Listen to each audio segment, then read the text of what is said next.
आय नमः दामोदराय नमः संकर्षणाय नमः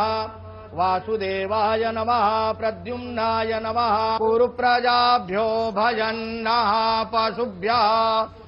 तिर्भवतु श्रीमन्महागणाधिपतये नमः लक्ष्मीनारायणाभ्याम् उत्तरायणे ग्रीष्मऋतौ महामांगल्यप्रथमासोत्तमे पुण्यपवित्रे शुभे विघ्नता परिसमाप्त्यर्थं महागणपतिस्मरणं च करिष्मुतते नमः जाते रुद्रशिवातनूरघोरा पापकासिनी संतमया गिरिसंता विजाकसी जामि भुंगिरिसंत हस्ते विभर्गतवे शिवांगिरिद्रतांकुरुमाहित्वा तमं मा विजयन्धनुः कपर्दिनो विशल्यो बाणवान्नुदाहार्याः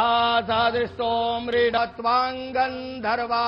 आखानस्त्वामिन्द्रस्त्वां बृहत्पति अम्मा जद्देवे कुत्र्यायुगन्तन्नो अस्तुत्र्याय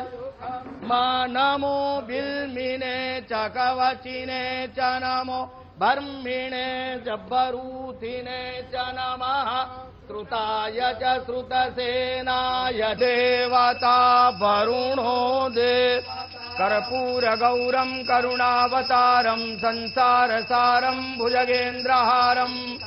वसन्तं हृदयारविन्दे भवं भवानी सहितं नमामि धीरस्तु उत्तरोत्तरवृद्धिरस्तु श्रीविश्वेश्वरः प्रसन्नोऽस्तु सत्या सन्तु यजमानस्य कामाः नमः पार्वतीपतये हर हर महादेव।